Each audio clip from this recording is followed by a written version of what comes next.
Olá, eu sou o professor Bruno Barros e esse é o canal Tudo sobre Geografia.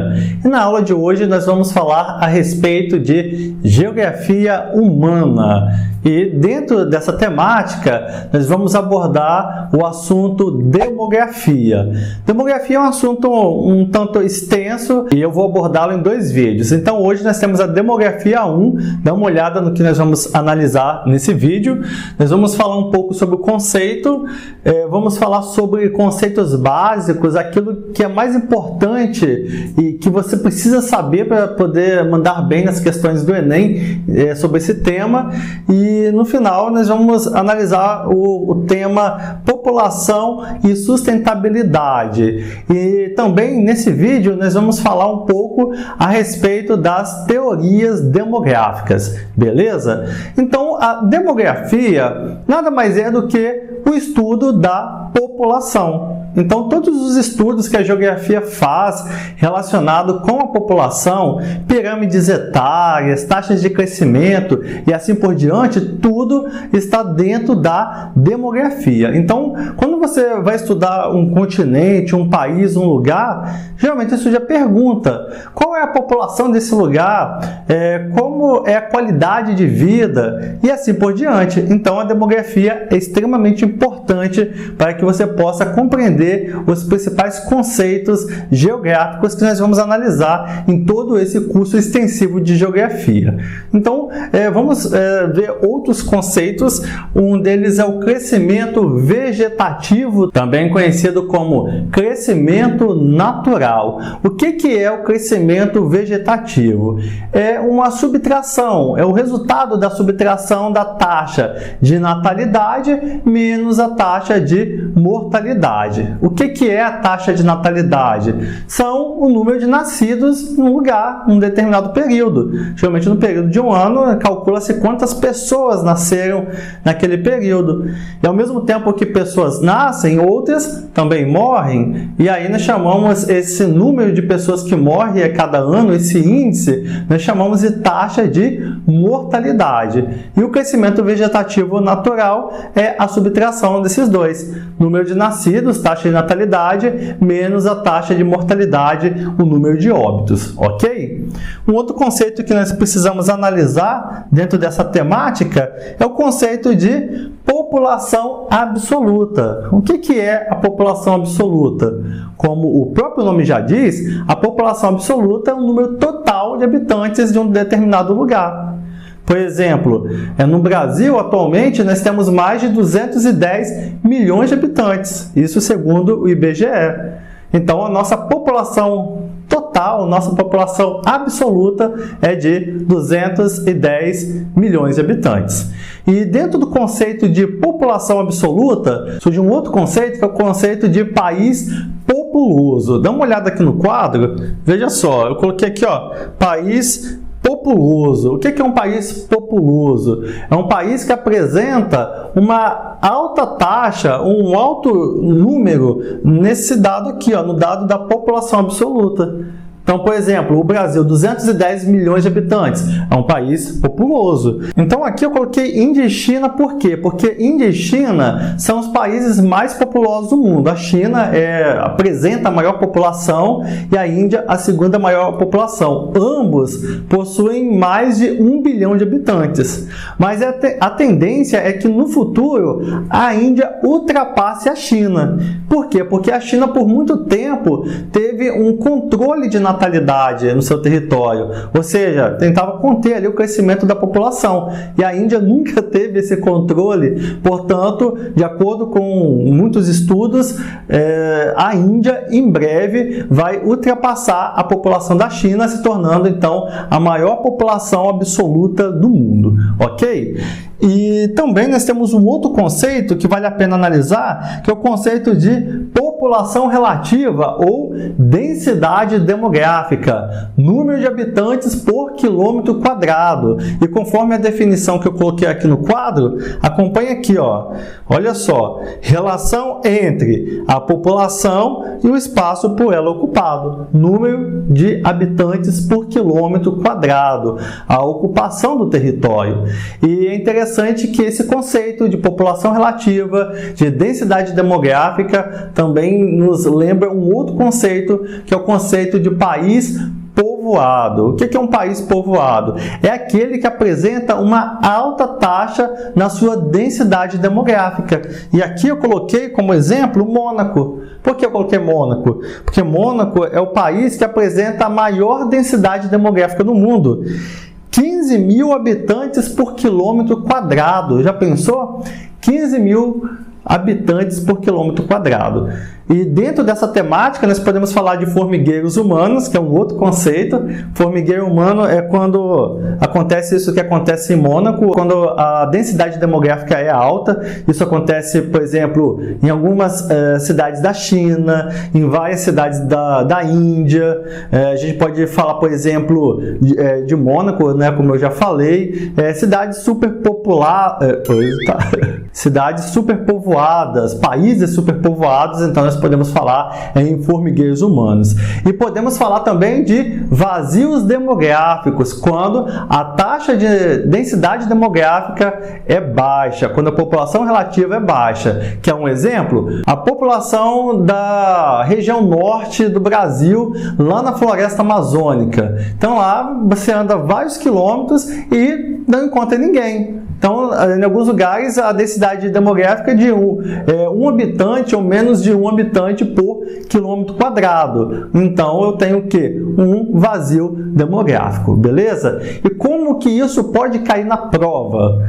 É óbvio que em alguma questão vai cair a diferença entre país populoso e país povoado, tá? E aí você precisa saber que o país populoso é aquele que apresenta uma população absoluta alta, um número elevado, e o país povoado é aquele que apresenta população relativa elevada.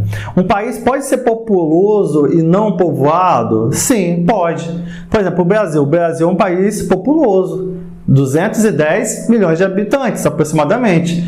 Mas como que essa população está distribuída? Então eu tenho uma grande concentração de pessoas na região sudeste, na região sul, também no litoral brasileiro. E mais no interior, por exemplo, na região norte, na região da floresta amazônica, eu não tenho tantas pessoas.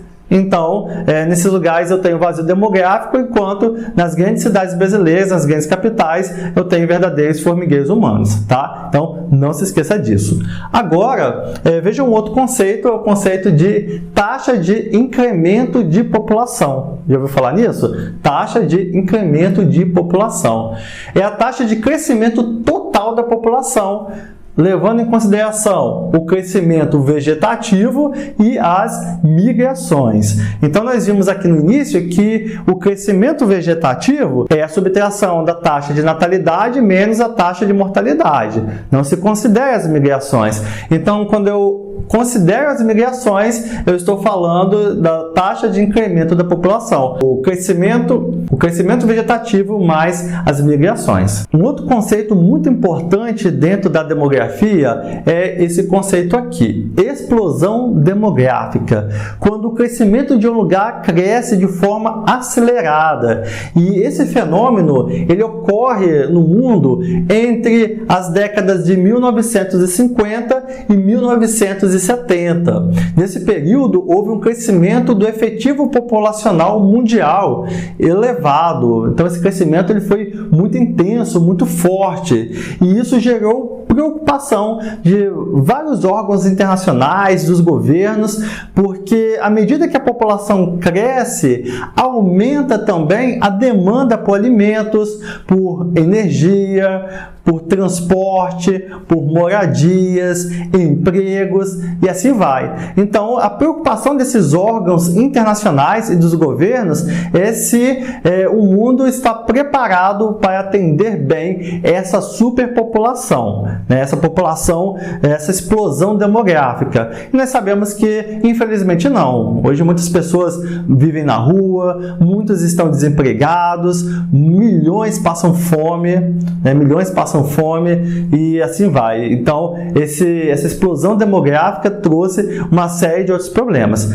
É claro que o problema não é o crescimento da população, é a má distribuição de renda, mas o crescimento desordenado, né, gera outros problemas, ok? E um outro conceito que nós não podemos esquecer é o conceito de declínio do crescimento da população. A partir da década de 1980, o crescimento da população começou a cair, o ritmo do crescimento, não é o número da população, certo? Então, alguns vão confundir isso. Não é a população, ela não reduziu de tamanho, mas o ritmo do crescimento estabilizou-se. E por que ele se estabilizou? Pelo seguinte, porque a mulher ela passou a estar inserida no mercado de trabalho. Então, lá no passado, as mulheres elas não estavam inseridas no mercado de trabalho como estão hoje.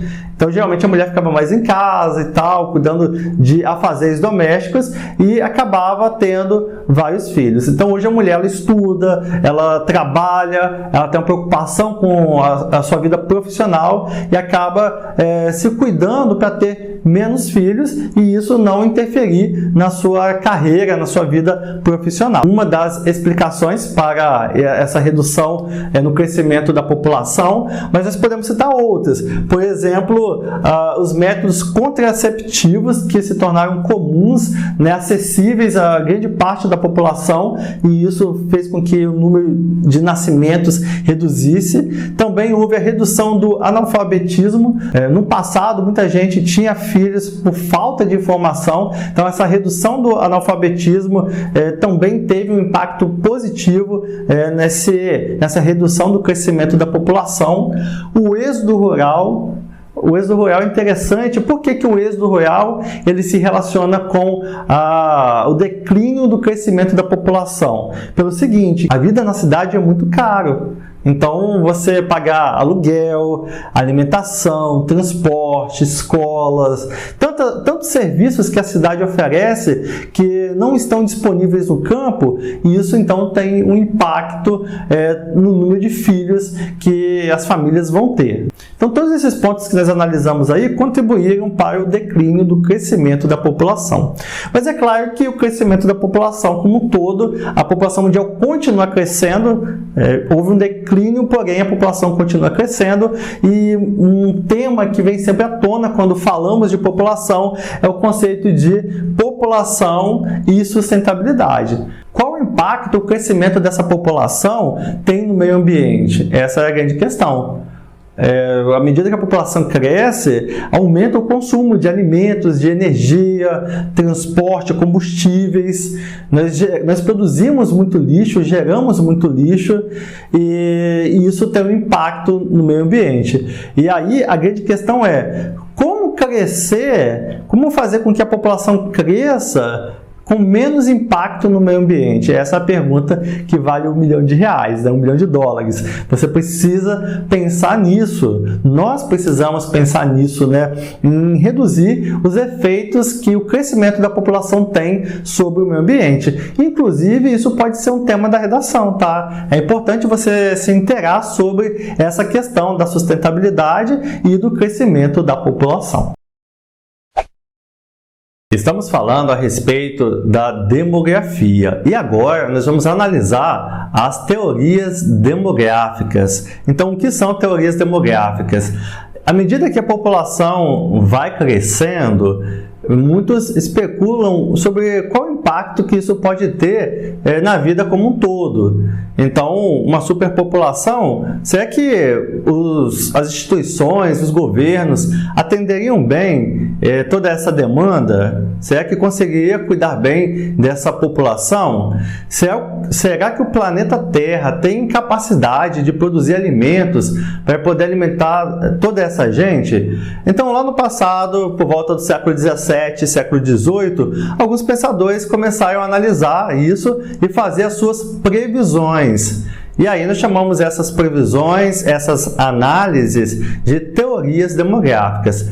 São três as principais: a teoria malthusiana, a teoria neo-malthusiana e a teoria marxista, que também é conhecida como teoria reformista. E agora nós vamos analisar cada uma delas. A primeira é a teoria de Malthus, que foi criada por Thomas Malthus, por isso que recebe esse nome. O Malthus viveu por volta do século XVIII e escreveu uma obra analisando o crescimento da população, aquilo que ele pensava para o futuro e uma possível solução para o que poderia acontecer. Então veja só, aqui o Malthus, em 1798, ele escreveu uma obra chamada Ensaio Geral sobre População, e lá ele fazia a seguinte análise. Ele dizia o seguinte, que o crescimento da população acontecia numa PG, numa progressão geométrica. E como que funciona a progressão geométrica dentro da matemática? Então eu tenho um grupo de números que vai crescendo dentro de uma razão. Então eu coloquei um exemplo para poder te ajudar. Veja só, imagine que eu tenho a sequência de números que começa com 2. E como que ele aumenta? 2, 4, 8, 16, 32. Tá vendo? Então é um crescimento geométrico, uma progressão geométrica. E aqui dá a entender que ele vai sempre dobrando. Ó. De 2 dobrou para 4, depois dobrou para 8, depois para 16, depois para 32. Então, de acordo com o Malthus, o crescimento da população aconteceria dessa forma. A população ia crescer de uma forma muito intensa, muito rápida. Foi isso que ele quis dizer. E, ao mesmo tempo, os meios de sustento cresceriam numa progressão aritmética, numa progressão chamada de PA, dentro da matemática. E aqui eu também coloquei um exemplo para poder te ajudar. Na PA, diferente da PG, o crescimento é assim, ó, 2, 4, 6, 8, 10, apenas um exemplo. Então aqui, a cada sessão, a cada período, ele aumenta de 2 em 2. Aqui ele dobrava, aqui ele aumentava de 2 em 2.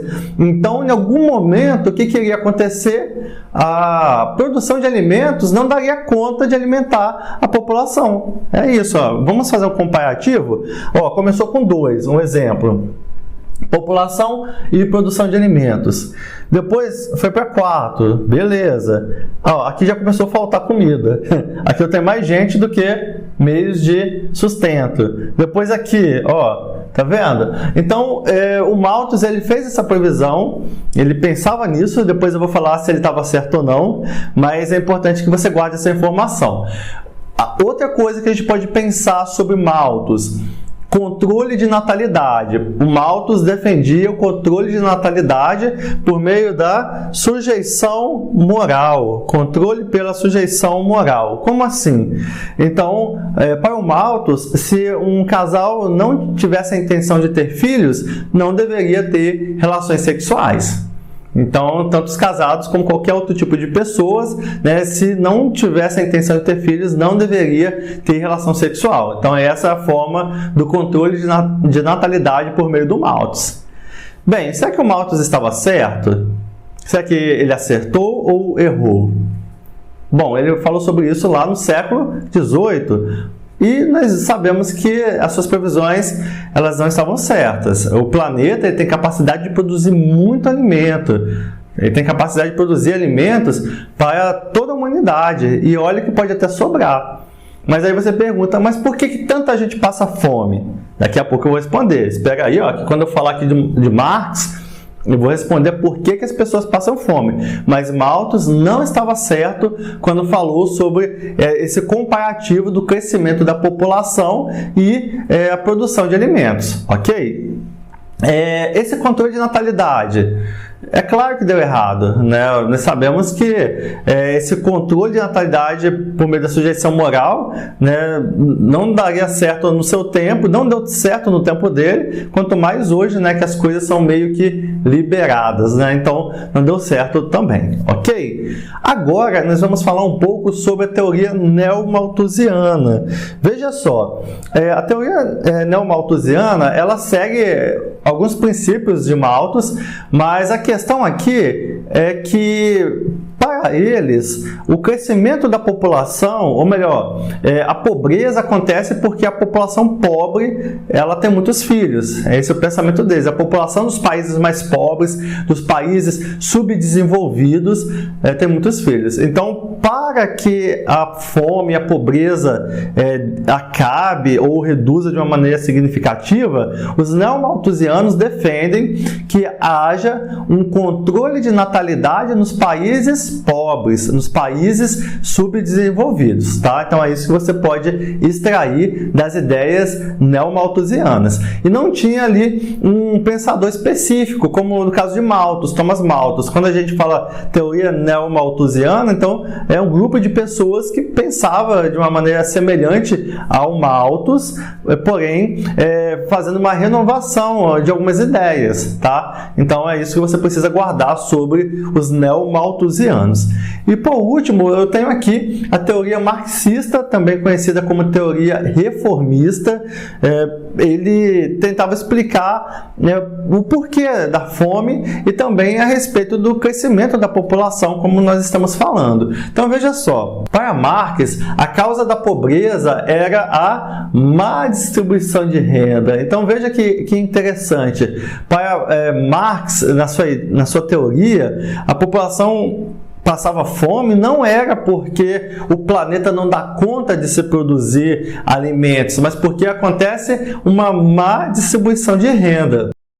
E ele entendia ou incentivava o combate à miséria através da melhor distribuição de renda. Então, se houvesse uma boa distribuição de renda, as famílias teriam condição de comprar alimento, de ter sustento e não haveria mais a fome. Então essa é a ideia do Marx na sua teoria marxista ou reformista. E aí é interessante esses detalhes que na prova do Enem, nos vestibulares, pede-se para fazer, sempre acontece isso, vem um comparativo entre Malthus e Marx, e aí você precisa fazer essa comparação. Então vale lembrar que o Malthus ele tinha um pensamento pessimista sobre o crescimento da população, devendo haver um controle de natalidade, por meio da sujeição moral. Já o Marx, na sua teoria, ele dizia o seguinte, que se houvesse uma boa distribuição de renda, um bom controle nessa distribuição, não haveria mais a fome e a pobreza. E, de certa forma, o Marx ele, trouxe boas ideias, porque é verdade, Se todo mundo tivesse um emprego, se todo mundo ganhasse um salário justo, com certeza não haveria tanta miséria como existe hoje. Isso é verdade, Então, o Marx ele trouxe algumas ideias bem interessantes que fazem sentido dentro do contexto da geografia mundial, ok? E para fechar esse assunto aqui da demografia, essa primeira aula a respeito aí da demografia, aula 1, vale destacar também o conceito de distribuição populacional.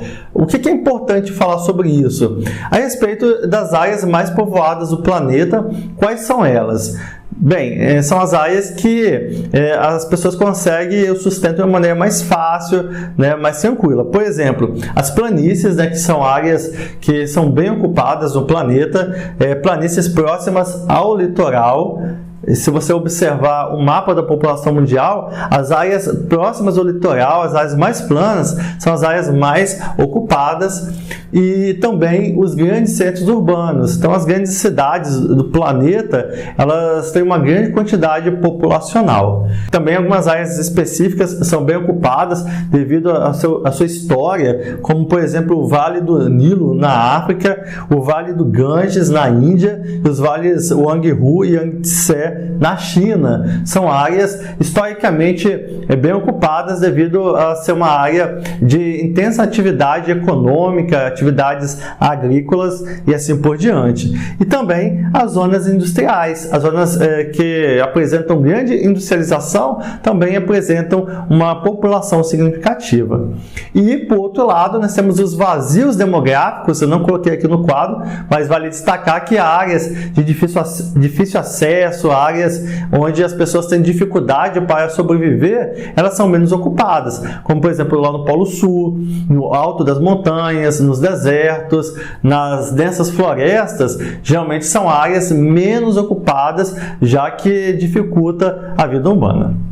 Então, nós chegamos aqui ao final da nossa primeira aula a respeito de demografia. Espero que você tenha aprendido. Você pode voltar ao vídeo e assistir quantas vezes você quiser. Eu vou deixar um material aqui na descrição do vídeo para você baixar. Aí você vai acessar o nosso site e vai se inscrever na área de membros. É grátis para se inscrever na área de membros. E aí você consegue baixar o material em PDF dessa aula.